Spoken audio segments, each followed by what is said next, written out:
a little bit of explanation, because I thought about it, what the question you raised about different dimensions of object A. And I just, if you permit me, would like, before we begin to improvise a little bit, beginning with,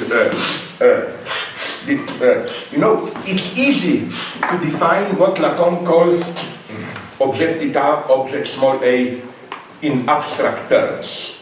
But then, the whole point of this notion of object A is how it's really a dialectical notion. It's how totally opposite determinations coincide in it. For example, on the one hand, object A is usually called, how do you call it, a piece of grain in the machine. You know, like some like imagine a purely formal structure, and then you have some little remainder of totally contingent material stuff, which again, as with that, and incidentally now I will tell you, but this is record, don't put it. The lady who told me that her last lover told her that when she saw her naked, that with 2-3 kilos less she would be perfect. This lady has a name, she is my wife. Okay, that's another story. You know. This is why I played this game from far away and so on. You know. Okay, so, you know, it's this sign of imperfection, which is apparently an obstacle, but precisely as an obstacle, it, as it were, sustains what it appears to be an obstacle to. And sorry. Again, why is this object cause of desire? Because, okay, let's start with the elementary things. When Lacan says object cause of desire, the first distinction to be drawn, I'm sorry, like you be my professor and scold me if I don't do, I mean, we are talking elementary things, but I think we should do this. Don't you think that it's easy to bluff complex notions, but the really difficult thing is to raise these totally elementary questions. And in spite of my later conflict with him, that's why I admire Jacques Lacan, the great Stalinist Lacan's. I always called him a Stalinist when we were friends, and he laughed because you know why? Lacan says in Encore, draws this parallel. Freud and Lacan, Marx and Lenin. And then, well, who is the next guy? It's Freud, Lacan, Lacan's successor Miller, Lenin, Stalin. Well, it's the Stalin, you know. And once, this was my lucky time, early 80s, when I was privileged, before it became a public spectacle, Miller had in Paris every week a closed seminar, just 15-20 people, and there I witnessed what is a true master, educational wonder. For example, for one semester we were reading maybe one of the most difficult of Lacan's texts, Kant avec Sartre, Kant with Sartre, you know, like page by page, sentence by sentence. And this was the miracle of Miller. You read the page, you understand nothing. Then you listen to Miller for 2 hours, and it becomes so transparent that you could, like, why was I so stupid? Everything is self-evident. With all problems I have with him, personal, even theoretical, he is the only absolute pedagogical genius that I know. You know, Lacan was happy to have him because for a whole generation, even for those who later disagreed with him, Miller made Lacan readable. And I didn't lose my track. Miller was a master of this. Like, you know, this blah blah bullshit, divided subject, the subject is divided. Miller was torturing us once for 2 hours. Okay, between what and what is the subject divided, you know? And of course, we went through and came to the only consistent answer, you know? It's not between this and that for Lacan. It's not. You have a conscious part and then the stupid iceberg beneath the unconscious. It's between, Miller quoted one of, was it Gilbert Ryle or one of the British empiricist philosophers, who said that if you imagine endlessly cutting a certain quantity, like half, you go endlessly, that the dream is, of course, empirically impossible, that at the end you arrive at a point where you divide a remainder in half, but what you get is not something and something, but something and nothing, and that this is the subject's division. In this sense, the subject is divided between something and nothing.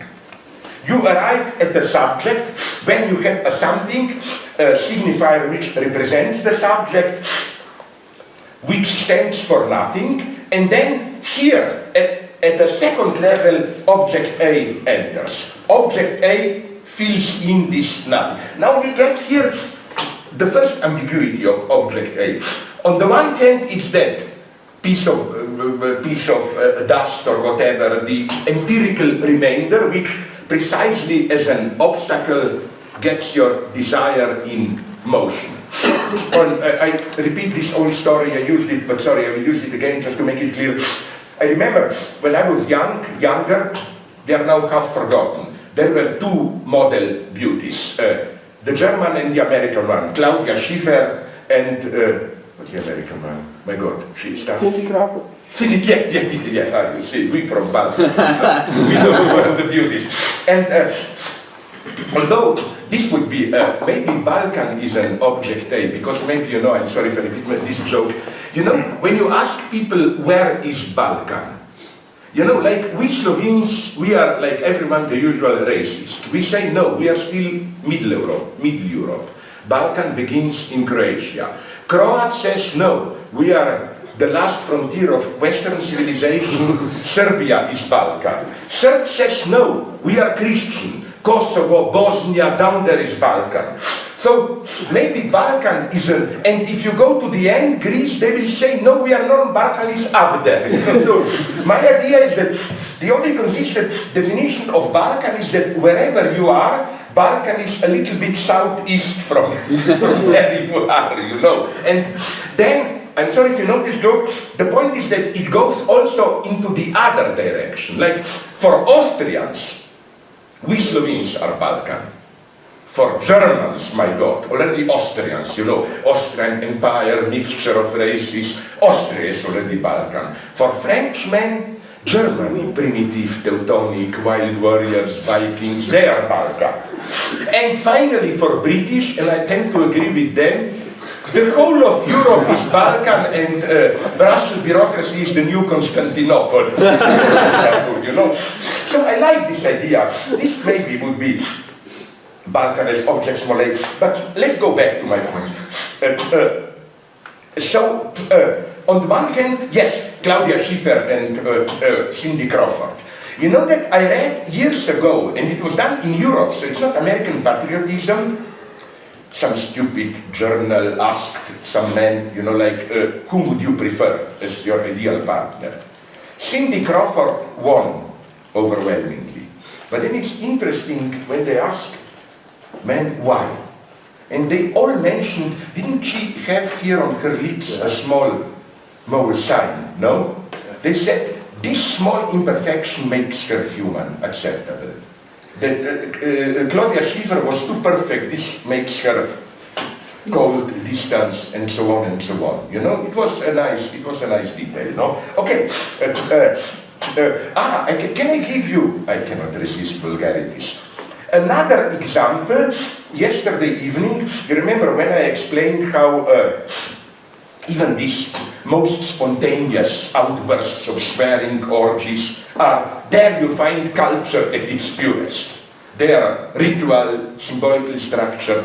I think I used this somewhere, but probably don't know it in a book of mine, only one, that the same goes for hardcore pornography. Namely, a guy who is called Dean McKenna. He's a professor somewhere in San Francisco. No, it's another, it doesn't matter.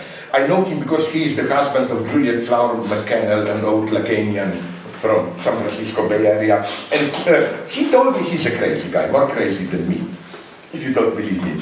He did a research into and published a totally crazy article, like research into the expression on women's faces while they are banged in hardcore pornography. And he discovered a whole semiotic system. It's not the woman just does it. It's really a kind of a semiotic square.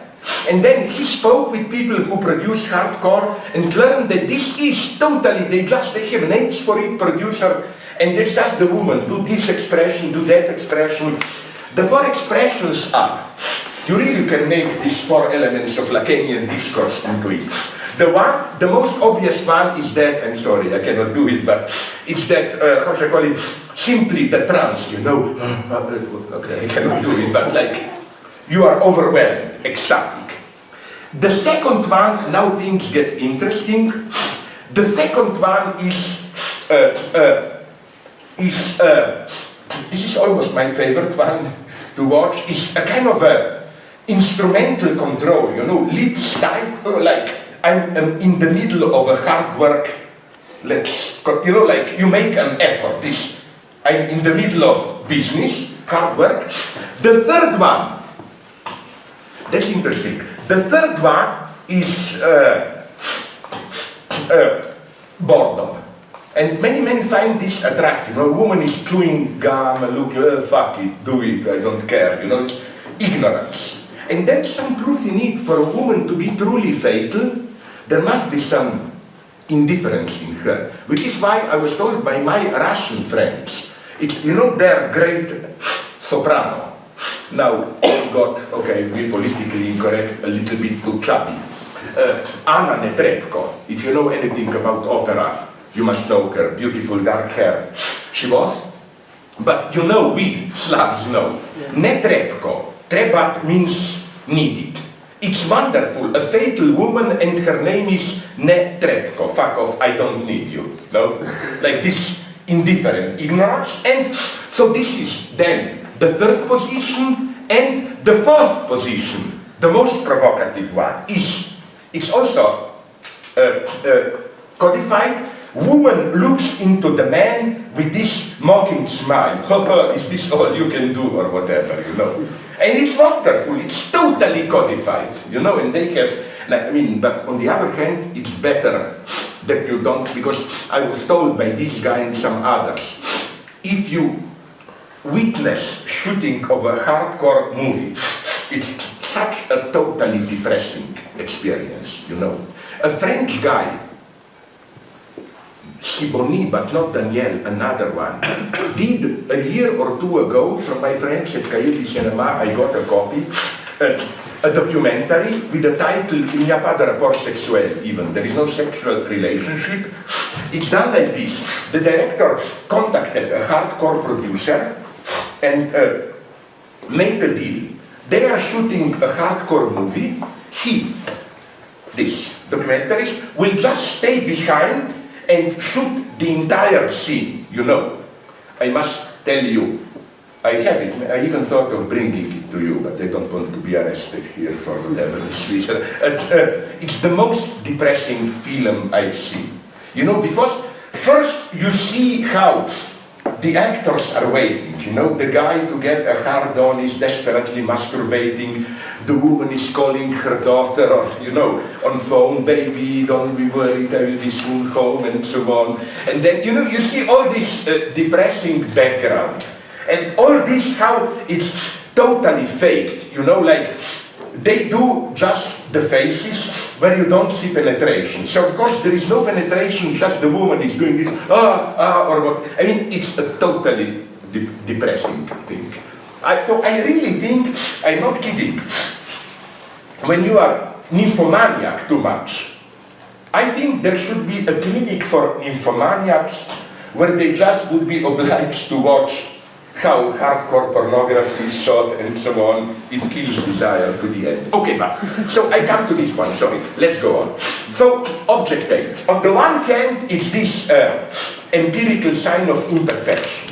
But on the other hand, as Lacan emphasizes, it's also the most purely formal element. As Lacan says, object A is just a certain structural gap, lapse. So it's the coincidence of a purely formal void with a totally contingent element filling it in.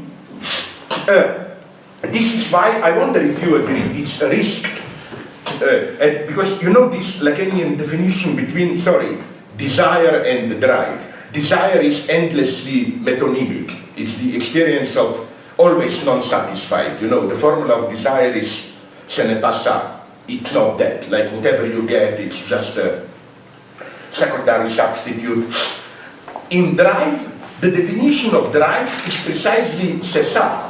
You get something, you don't really get it. You just circulate around it. You know, that's Lacan's definition of drive. That you fail the object, but to reach the object, but then pleasure, or even jouissance, is generated by your very repeated failure to reach the object. This is why when I was in Australia, I celebrated them as Australian Aborigines as the inventors of humanity, because I think if there is an instrument which signalizes the birth of humanity, it's boomerang.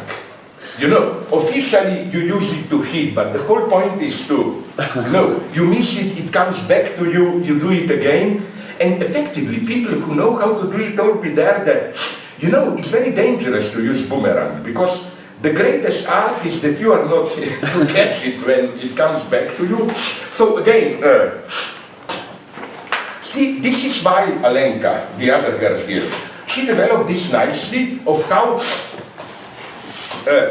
it's not that you have some, how should I call it, brutal animal sexuality, which is then humanized, like instead of me, I want a woman, sorry for mentioning this example, instead of directly knocking her head with a stone and raping her, I write poems, whatever, invite her to dinner. No, it's that only through culture, sexuality is sexualized.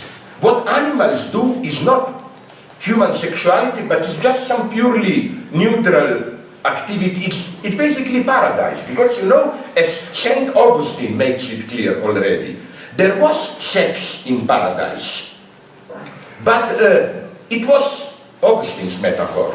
Like getting erection was the same thing like you raise your hand. There was no excitement, it was pure, simple, instrumental activity.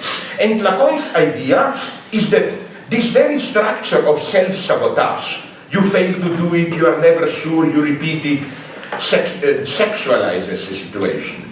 And I claim that this can be demonstrated in a very primitive way. I'm sorry, some of you know this example of mine. Don't be afraid, it's not vulgar, although maybe it is.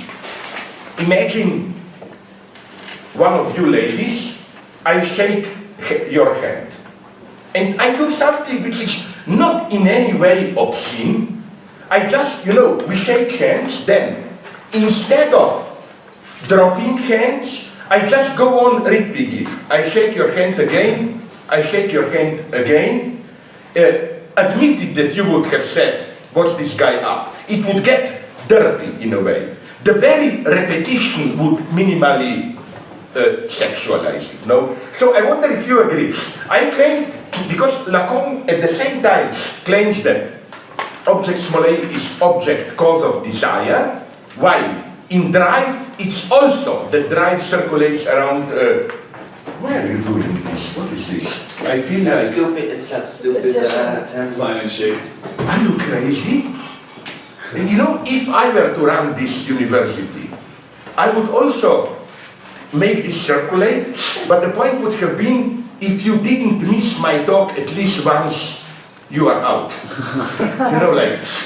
Why? But listen, who is doing this? You. But why don't you give it to them like to sign for all the time ahead once, I mean, I find this, I had a good professor, when I like this false permissivity, which is the hidden face of terror. I remember in high school already, we had a professor of history, and we got assignments, like, you know, once every semester we wrote there a text, and usually professors insisted you have to know it, so all books, references were prohibited. This professor was a genius of oppression, masked as permissivity. No, he said, bring all the books you want, because then you were under true pressure, you know, like how to write something, you know, you couldn't just copy from the book, you know. That's the true oppression.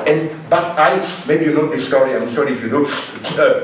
It's in one of my very early books, probably don't know I used it. Only once I was standing for my friend Mladen Dolar, I gave exams, in the sense of examining students, and I got a lesson in Lacanian theory.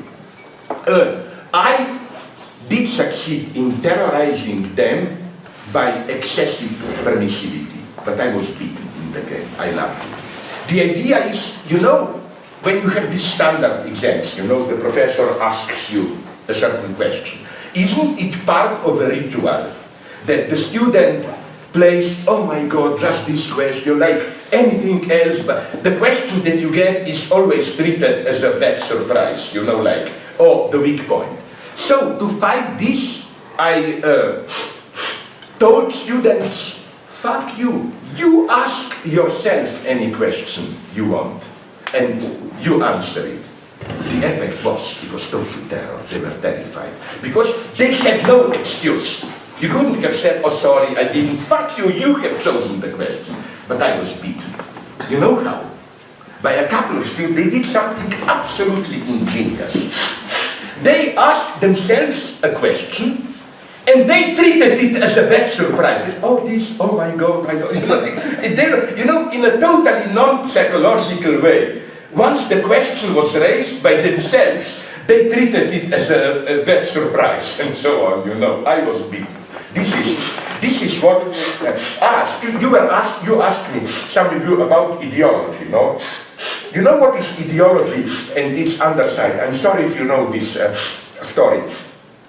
Yugoslavia, ex-socialist Yugoslavia, was a paradise of ideology. Because the whole system worked through its own violations. So we had a communist regime, which officially it was not against religion. I mean, we were not Albania or what, but nonetheless, not too well looked upon. Okay, so, no, you don't know it, you are too young, but older people remember someone in Medjugorje, Croat south part of Bosnia, Herzegovina. Virgin Mary did what she is paid to do. She appeared there, you know, some visions, blah, blah. So instead of using the opportunity and organizing, because for a couple of years, Medjugorje was, after Lourdes, the second biggest miracle site. The communists said, no, no, we shouldn't encourage it, this is religion. Italian tourist agencies took it over. They earned billions of dollars with Yugoslavia in crisis, economic. It was madness. In my part of Yugoslavia, Slovenia, the communists were more business-oriented, and then it happened there in mid-80s, just north of Ljubljana, on a very good location between Ljubljana city and the airport. There was a small crossing with a statue of Virgin Mary, and this statue did what it's decent of her to do. It started to move with some blood and so on, you know. And communists were ecstatic. We will do it. They immediately had architectural plan to build a big tourist site there and so on. Then the catastrophe happened. The local priest said, no, this is superstition. This is not a true miracle. Now something beautifully obscene happened. The Communist Party weekly attacked the priest for non-patriotic behavior. Like, fuck you, you should help your country, you should change. What stupid materialism are you preaching now here and so on, you know? This was, I have a couple, maybe you know them, of stories like this that you should love. And I'm answering your question. This is, for me, how the system functions. Or another example, my absolute favorite, I'm sorry if you know it. In the late 80s, maybe we had a very good government, at least in Slovenia. Maybe others, you know why? Because communists saw the writing on the wall, which means they knew they are lost, basically. And so they tried to be as friendly as possible, well, to survive. The game played by Serb communists, but in a different way also by Slovenes, was nationalism, no? The problem, I don't think there is anything natural in the explosion of nationalism. Nationalism was for me at least one of the components. It was the way for communist nomenclatura to survive.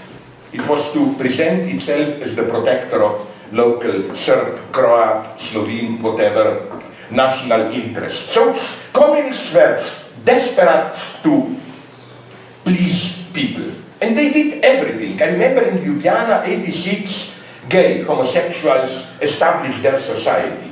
Immediately there was there a member of the Central Committee greeting them, we communists support your movement, do you want money for a newspaper or whatever, you know, like, they just, and that's the beautiful irony. When, in first so-called free elections, the city council was taken over by conservatives, the first thing they did was to cancel this support, so that gay people, oh, where were the communist free times? So, okay, what happened was this. In a radio station in Ljubljana, a small called Radio student radio, a small station, local, out of control by the party. It was dissident controlled. They invited an old party apparatchik for an interview. He was an old retired communist, but you know, true, you know, this grey dresses, speaking the jargon, the true one. They no longer make them like that today. And he terribly wanted to please the young generation. So of course I totally sympathized with him. The guy who interviewed him asked provocative questions, and then came this ridiculous, wonderful moment. The question he was asked was, how are you doing with sex? Do you enjoy it? How are you doing it? Now the guy knew he must say something positive about sex. But the only language he was able to speak was the communist jargon. So he improvised desperately a celebration of sex in communist terms. He said things like, dreaming about naked women, touching them between their legs is a great instigation in my struggle for socialism. It was wonderful, poor guy.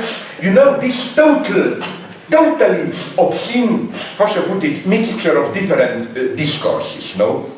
Do you know, how many of you do know, that's my fondest memory of the Yugoslav army. Do you know the story about the soldier masturbating? It's okay, then I can repeat it. It's from my book, which doesn't sell so well, although it's my favorite book of mine, Indivisible Remainder, on shelling and so on, no? This happened to me in the army. This was my moment of like revelation, you know, I understood ideology. I was in a small military barracks where there was no hospital department doctor. There was just one room in which a certain ordinary regular soldier, who was also a student of medicine in private life, had his room. It was his bed there, office table, you will see why this is important, a long bench, and a small wash basin with a mirror, and you will see why this is important. Behind the mirror there were, you know, these soft pornographic, pre-pornographic images of half-naked women and so on, postcards. Okay, so every Saturday, if you were ill, you said to the officer, and then a doctor came every Saturday morning from military hospital, and we all soldiers who claimed to be ill were examined there. It was done collectively. All of us were sitting behind the bench, and then one after the other we were called up and blah blah. Okay, so a soldier was called up. Doctor asked him, what's wrong with you? He said, I have pain in my prick, in boli me kurac. This already triggered laughter, because if you say literally, boli me kurac, I have pain in my prick, it means I don't give a damn, you know. Like, this is what I liked in the poetry of the Arabic language. How things mean almost the opposite. Like, one of the great military saints was stara pička ništa ne jebe. The old cunt is not fucking being fucked. But this was the greatest compliment you could give to someone. It meant an old, experienced soldier really doesn't care about anything. You know, it's okay. So then the soldier explained that no, he means it literally. That he feels pain when he pulls the skin from the top of his penis. Okay, the doctor says, do it. And the doctor says, but you see, you did it without pain. Then the soldier said, no, it's only when the penis is erected that I feel this pain. Then, now comes the obscenity, the doctor said, okay, let's test it, masturbate. And it was already an orgy, you know, 20 people sitting there, the guy desperately red in face, masturbating, and then the orgy happened. The doctor started to shout at the soldiers, what man you are? Masturbate. Then the doctor went, that's why I mentioned it, to that wash machine and took a photo of a half-naked girl and showed it to the soldier and said, look, what beautiful breasts, what body, look at it, masturbate, look at it. And it became an orgy, in the sense that the doctor was laughing, it was a kind of obscene solidarity. You know, like, why am I mentioning this? Because it took me some time to get it. This is how power functions. There was absolutely nothing subversive about it, you know. It's not that you have the oppressive military order rituals and then resist, I hate this term, as some of my enemies would have said, this was one side of resistance, you know. No, it wasn't. If you take away this obscene underside, military discipline would disintegrate. So my point is that this is my lesson on ideology. Ideology is not only the explicit discourse, discipline, sacrifice, and so on. It's absolutely an inherent part of military discipline, these obscene rituals and so on. Which is why, as I developed in another text of mine, if you take US Army, all I know about it is from Hollywood, but I believe in Hollywood. Reality follows Hollywood. You know, the so-called Marines marching chants, these rhythmic songs that you sing while marching, and which are usually a mixture of sexual obscenities and nonsense, you know. Like, I remember one from a movie where they go, I don't know, but I was told that Eskimo pussies are rather cold, you know, like. And you know what I did once? I went almost too far. To the girl who will be here maybe, Avital Ronell. I gave a talk introduced by her, and then I used this example.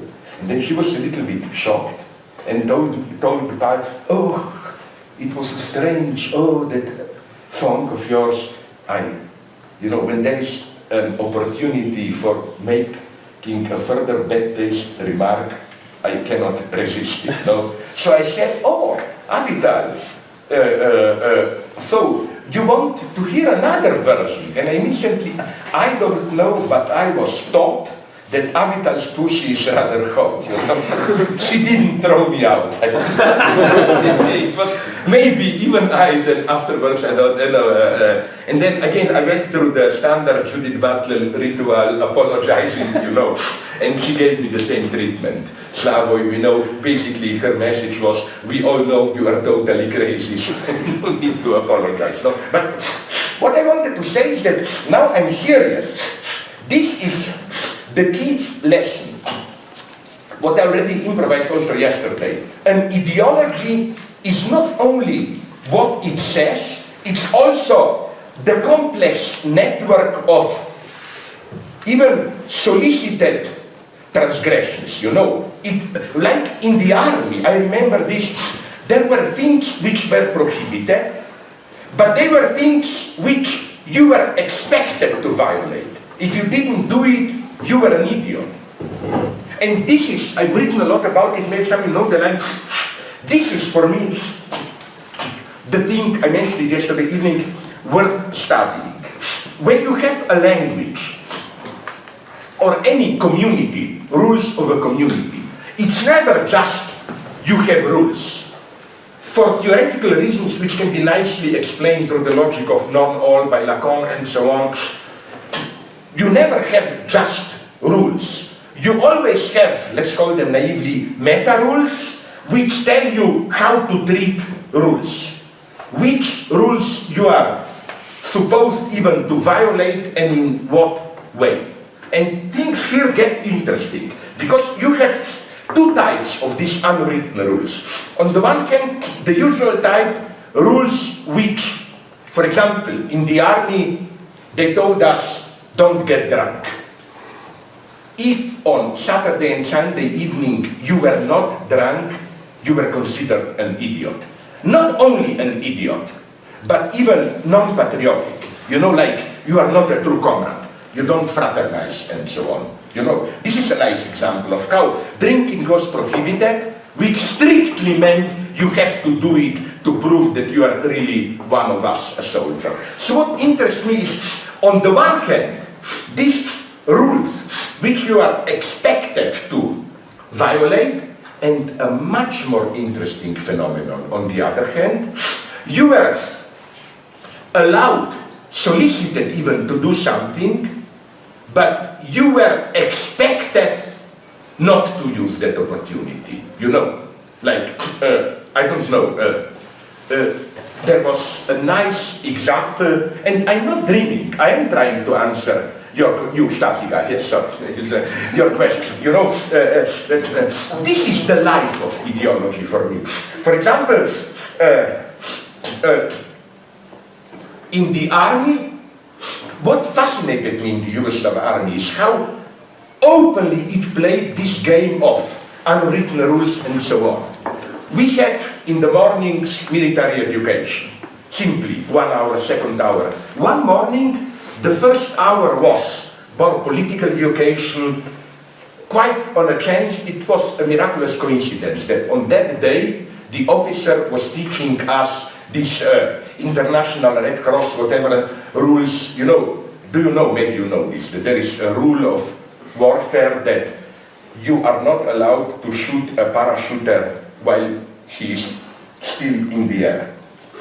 This is an international convention. You have to wait that he touches. Okay, we were taught this. Now this was the miraculous coincidence. Next class, next hour, was shooting a gun, and yes, you guessed it.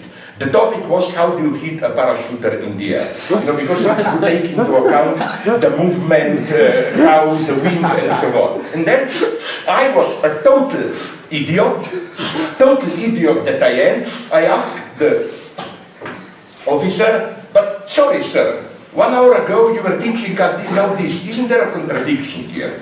And he gave me a right answer. He said, Žižek, you're supposed to be a doctor. I didn't know you are such a complete idiot. And so, things like that. You know, it was simply another, I'm sorry if you know this example, the one of military. If you know it, I will repeat it, probably most people. This is, it happened to a friend of mine. He is a hero for me. This is the absolute example of this, you know, you are given a choice, but you are, I don't know how it is if some of you served the army, but in Yugoslavia it was usual. You enter the barracks after a week or two of just introductory training, then the solemn moment arrives when you swear the oath, you know, the usual bullshit. I swear solemnly that I'm ready to sacrifice my life for blah blah, and then after that public ritual, each soldier was expected, that's the catch, to sign his name. A friend of mine did a heroic thing. When he approached the table with that big book, he asked the officer, is this signature obligatory or not? The officer said no. I mean, swearing an oath must be your free act. The soldier said, okay, then I don't do it. Then the officer said, fuck you, you will be arrested or whatever. Then the soldier said, but wait a minute, you told me it's a free act, and so on. So they shouted at each other, and finally, you know what was the result? And that's how I know it really happened. This soldier friend of mine got from the officer a piece of paper ordering him to freely sign the letters. And I'm not saying that Yugoslavia was especially totalitarian. I claim that doesn't our love for our country, for our parents, it functions exactly in the same way. You are expected to love your parents, but you are expected to love them freely. Like, you know, this is the catch, I claim, of every ideological field. So, back to my point. This is what interests me so much. These situations where you are given a certain choice, option, on condition that you don't use it. And I'm sorry if you know it, the big example, it was confirmed to me by some historical books I read, was, for example, in Stalinism. Officially, it was, of course, in Stalinist Russia, but the same could be said, it was prohibited to criticize Stalin. My God, you did this, you disappear next day. But it was even more prohibited, you see the catch, to publicly announce this prohibition. Like, sorry, maybe you know this joke of mine, my starter joke. Imagine we are now in Moscow, I'm Stalin, Central Committee meeting, one of you stands up and criticizes me. Okay, we know what will happen. Next day, the big talk among you would be who was the last to have seen that guy alive, no? But then let's imagine then another guy of you would have stood up and would start to shout at the first guy, are you crazy? Don't you know that here we don't criticize Stalin? I claim that the second guy would have disappeared even faster. You see the point? It was not only prohibited to criticize Stalin, the prohibition itself was prohibited. You had to pretend that, yes, if I want, I can, but simply Stalin is so good. You see this basic paradox. The prohibition itself is prohibited. You have to fake it, you have to act as if you are free, although you know that you are not free, and this is why I claim, here I sympathize with feminists, who told me that this is why the so-called postmodern master, you know, like today, male chauvinists are no longer direct chauvinists usually, you know, like shouting to your wife, okay, why didn't you do my socks, do this, that. No, they want to control things, but they pretend that, you know, we are all equal, blah, blah, blah. So the first step in feminism is, it's almost subversive, you know. Let's say you are married to a guy who is a male chauvinist, but covers this up by treating you, oh, we are just partners, all that bullshit. Maybe the most subversive thing to do, maybe, that's my point, even more subversive than directly rebelling, would have been to tell him, please, I'm your slave, treat me as a master. You know, this is why this may surprise you, I always loved them. Okay, now I sound immediately absurd. I was just going to ask, does this also happen with knowledge? Like, let me give you an example. Like, let's say, I don't know, yesterday we were talking about the sujet supposé subject, yeah. right? So if I go to someone in the class and I say, I perfectly know that you talk about the sujet supposé, not to know, but if I say, just as a gesture, I say, does he speak about this? Yeah. You know, but we both know that we no, absolutely. I absolutely agree with you. This is crucial, what things we are supposed to know, but supposed to pretend we don't know, and so on. There is even, I will quote this in my new book, I found a book called Agnotology, or what something, it's really the science of unlearning. You know, it goes into, like, you know, it's like, the book claims that we need not only epistemology, the science of knowing, but we also need a science of not knowing, and different modalities of not knowing. For example, what does this mean ideologically? I spoke about this with Assange, and I had to convince him he was too naive. I told him, but are you aware that all these Snowden and WikiLeaks disclosures, what we learn are details, but basically, I mean, did we learn anything that we did not already suspect that it is happening? But we were just, your example, acting, we preferred not to know it. And that's the tragedy. The majority, even at some point of Americans, their attitude was not, oh, horrible, what they were doing. No, their attitude was, we pretend not to know. Those in power have to do certain things discreetly, we pretend not to know it. And I claim the great achievement of, no, I mean it extremely benevolently. No bad feeling from me, you guy with the cap. Go to your room and sleep, I'm not terrorizing you. No, I'm not sleeping, I'm just uncomfortable. Ah, sorry, because I really mean it. Although, no, this is, I'm evil towards me, not to you. Yeah. Why don't you take a nice nap? I will try to speak with lower voice, and I promise you at the end we will awaken. Oh, yeah. Because, you know, I use this in my book. I think it's Defense of Lost Causes. You know, Alain Badiou. That's why he is my best friend. Maybe you know the story. He really did this to me once. Even here, I think. It was a community like this. I had at that point, through some shady political connection in Slovenia, I had a free cell phone. A political friend gave it to me. He said, this is a good cell phone. It works everywhere, all the connections. It's not to your name, do whatever you want with it. It worked everywhere. And, but you knew this, and he asked me if he can borrow it from me. He was expecting an important call and so on. So, it was a talk like this. I was talking, he was sitting there, the phone rang, my phone even. He did it like this, not like, and then you know what he did. Isn't this a beautiful thing? At that point, we became absolute friends. Because as I wrote in my book, to do to someone this, you must either be an extremely brutal person or it's absolute friendship.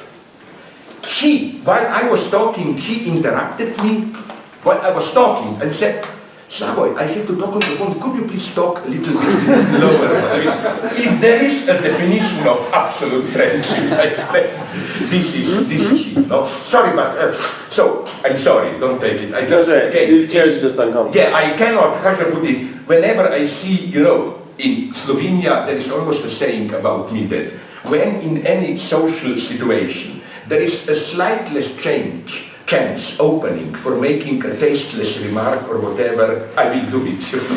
I cannot scan situation and see the opening for a tasteless remark. Sorry, let's go on. This science of not knowing. Yes, that. So again, I think that the sobering lesson of WikiLeaks is not so much secret services, that we ordinary people are no longer allowed to pretend that we don't know it. Because here comes my pessimist anthropology, if you want. I think most of the people don't want to know it.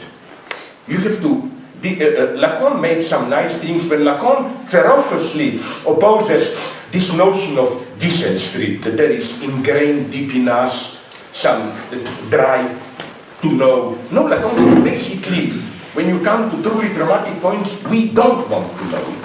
And in one of my political books, I go to the end and claim that even in a democracy, I doubt if we really want to decide, ordinary people.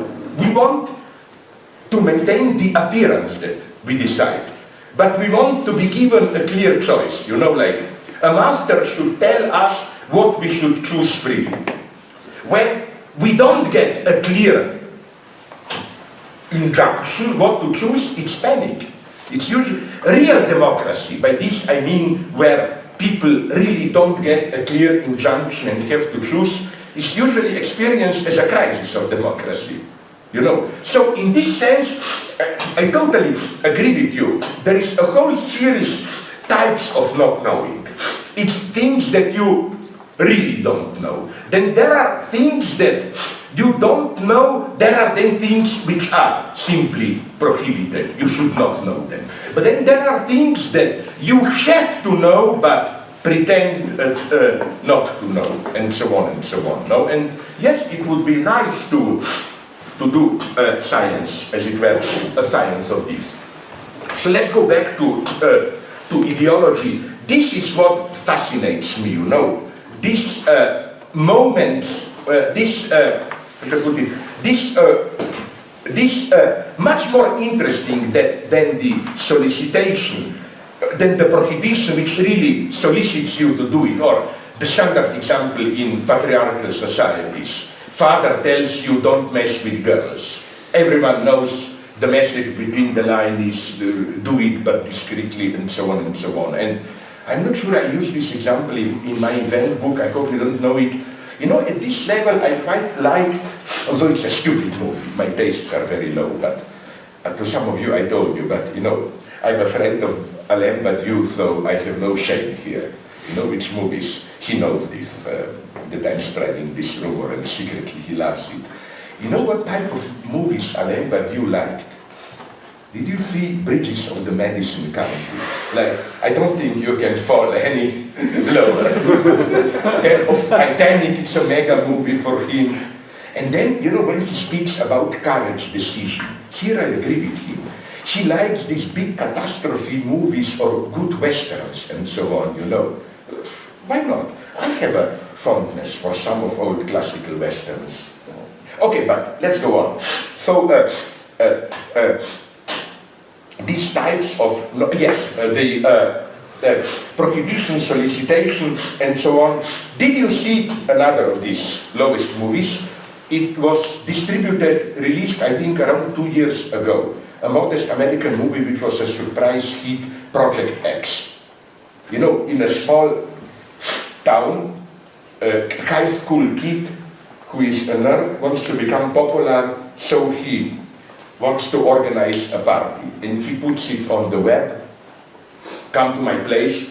He expects maybe a dozen people, and then it happened, what really happened 2 years ago in Belgium. It was reported in the media. You know what happened in Belgium? A girl put it on the net, come to my house, 50,000 people arrived. The whole city was occupied. Yes, it happened. So here is something similar. 5,000 people arrived. What happens is this, in the movie, now I'm talking about Project X, the movie. This happens on a weekend when his father and mother, his parents, go for a short vacation week. And father tells him exactly, maximum 10 people, stay in the living room, don't touch the swimming pool, don't touch my car, and so on. What happens also is 5,000 people arrive, there is an explosion of violence, a car goes into a swimming pool, car is ruined, the house is burned, there is street fighting, police intervenes with helicopters, and so on. And then something beautiful happens at the movie's end. Father comes back, sees everything is ruined, and says to the son, it's irresponsible what you did, you will have to work for years to pay for it. And then father adds, but I must admit, I didn't expect you to have guts for it. You know, like, secret. No. This is, I think, a good paternal authority. You know, like, this is what Lacan means when he says that an authentic authority prohibits things, but with this gently leaving you some, like, there I don't see you, there I'm even expecting you to do it. And maybe you know this story, Lacan draws attention to it, that even in Old Testament, you know, is it first, second, I don't know which commandment, don't celebrate other gods. But you know, if you literally translate that commandment, it doesn't say this, it says something a little bit more. It says, don't celebrate other gods in my presence. Like the idea being, keep the appearances. What you do in your house is your problem. And maybe this is the secret of these great religions of the book monotheisms. Because, you know, in Islam, you find something wonderfully the same. Muhammad says, when he speaks about atheism, he says, no one should be ordered. What you believe is your problem. Muhammad expects you to follow the ritual. And he says, your beliefs, your problem. No. So what I want to say is that in this sense, Lacan claims that the paternal prohibition, far from prohibiting, far from rendering enjoyment impossible, sustains it, opens up the space. That's how you enjoy. You know, you find a little niche where the big other doesn't see you.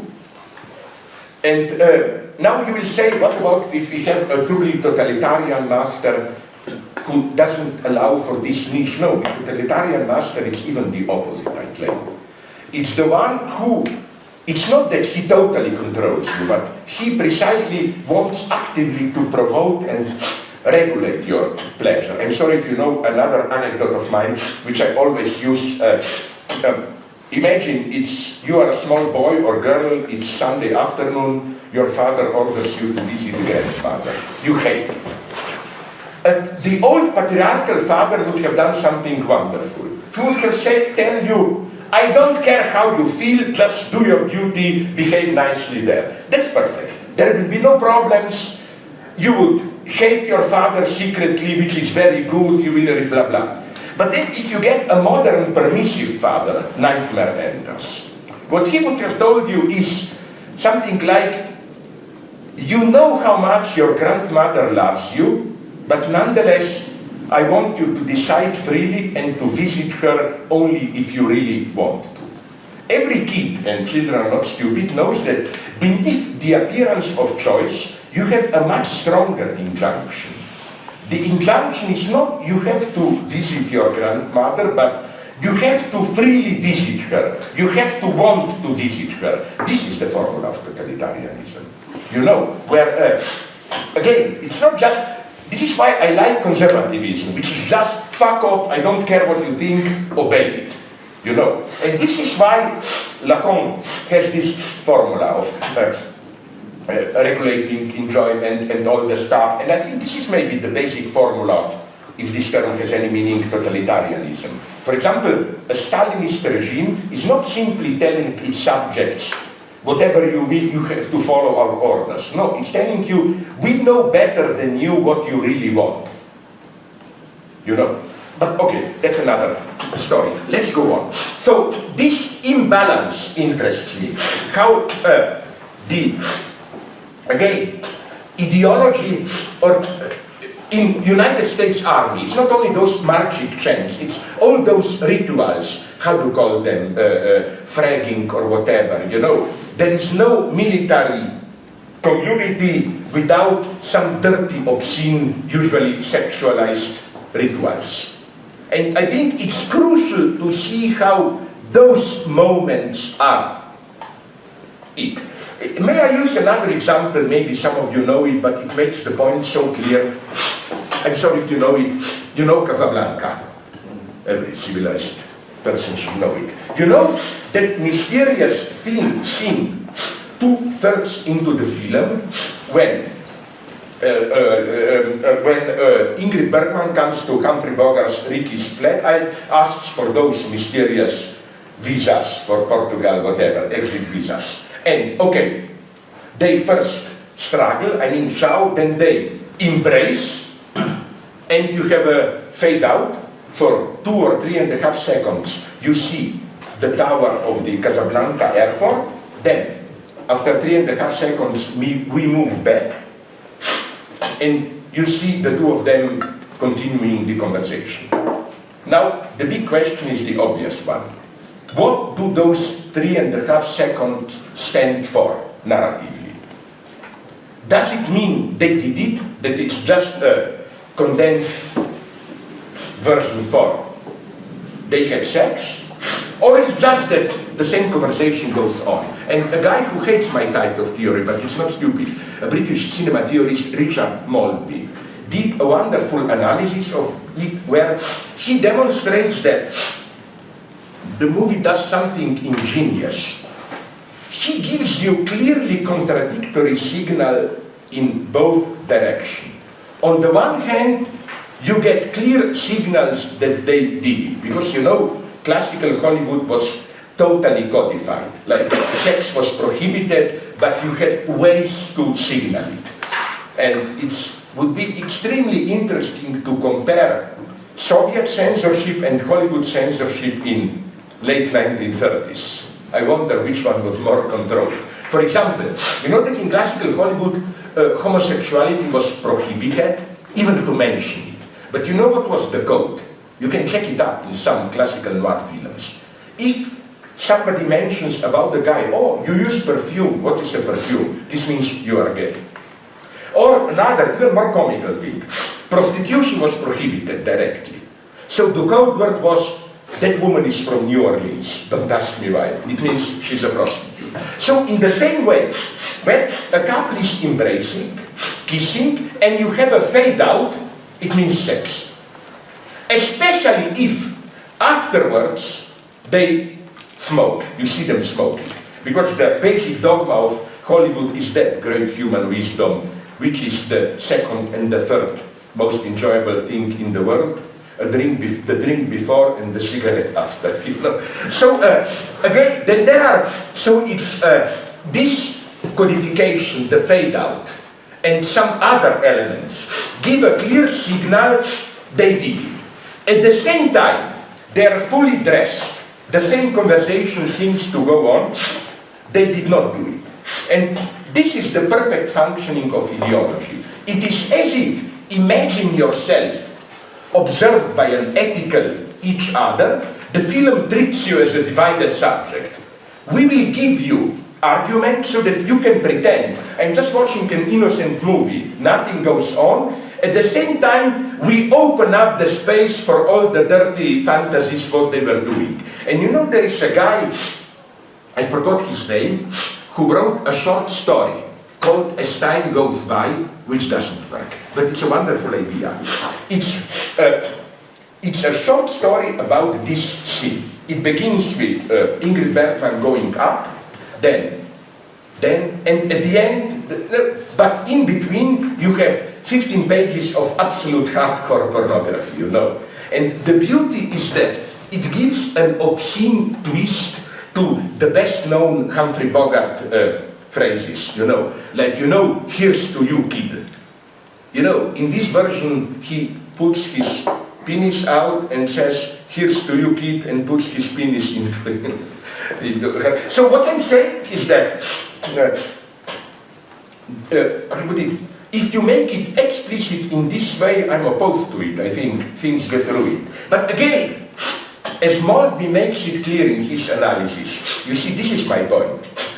It's that it's not that we have official Hollywood and then that this is again a site of resistance, all the obscene. No, the obscenities generated by these old hints are part of Hollywood. Hollywood ideology is both. It's the official prohibitions and their transgressions, strictly codified.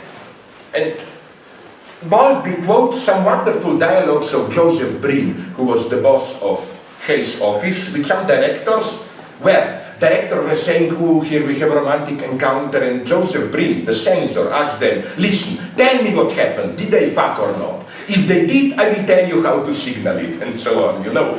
So, you see, this is the sad lesson, no? That, again, ideology at the same time has this obscene underground, and so on and so on. So, now let's go on with what I wanted to develop, which is, after this stupid, we were at the beginning at object A, yes. So, would you agree, now I'm again the Brazilian master addressing you, both in drive and in desire, object A is the cause. I'm not sure myself, but I tried to, because Lacan, in one of the Q&A sessions at the end of one session in Seminar 11, I think he is even asked this question directly. What is the difference of the status of object A in desire and in drive? And he squeezes out, more or less, I think. But I think that maybe the difference is that it's a very subtle one. Desire is still a desire for a lost object. You know, you have an X, you are searching for it, forever it eludes you.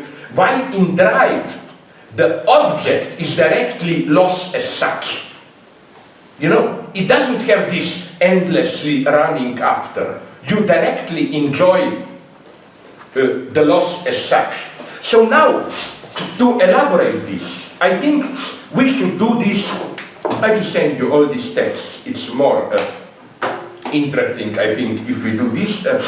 Why don't we, because you gave me the idea of how, maybe I will try to convince you how Lacan works, if we go a little bit into this elementary Lacanian coordinates, like what we were saying, Lacan's theory of discourses, how simply convincing they are. Just remember what I already was improvising here. Namely, how for Lacan,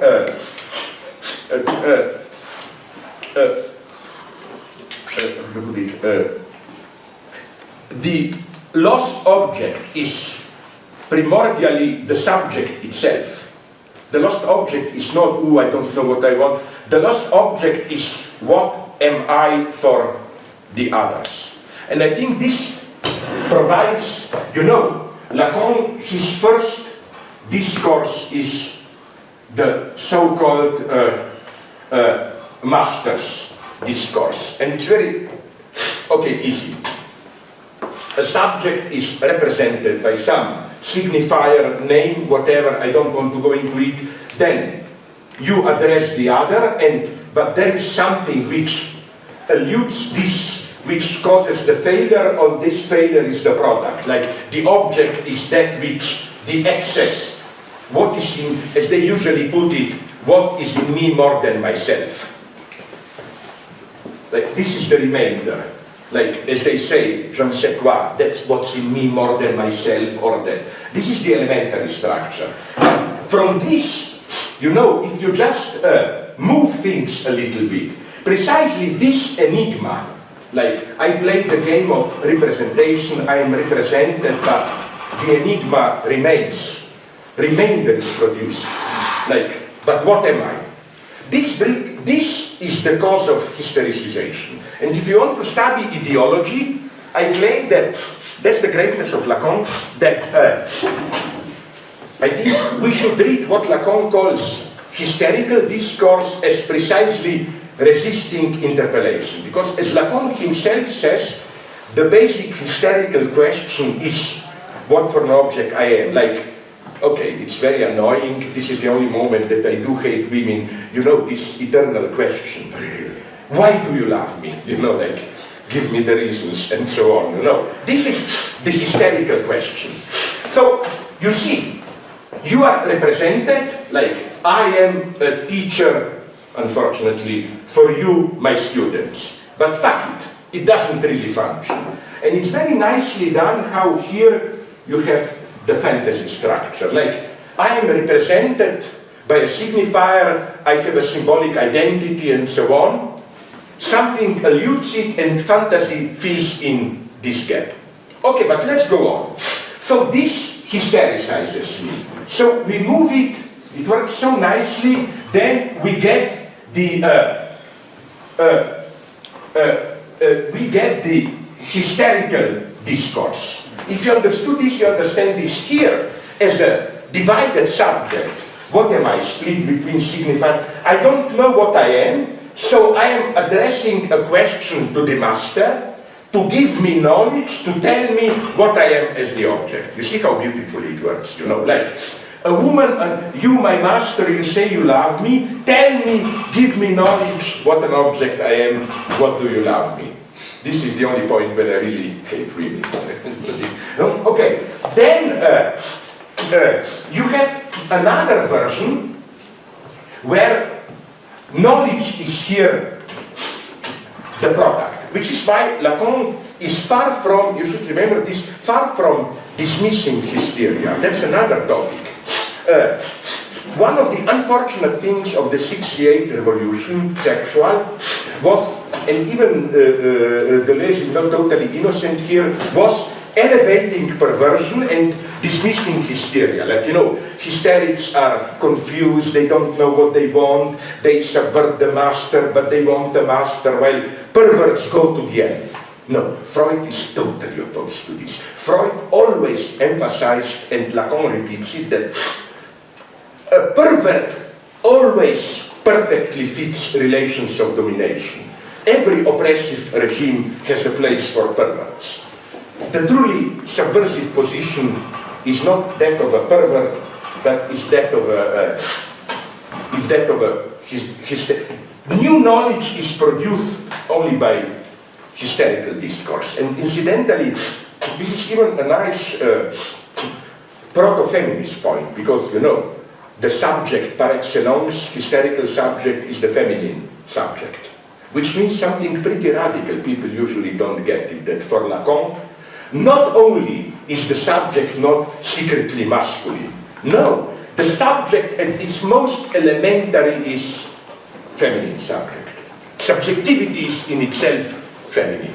It's not like some critics read Descartes, the pure cogito is secretly masculine. Then we can also put this one in the leading position,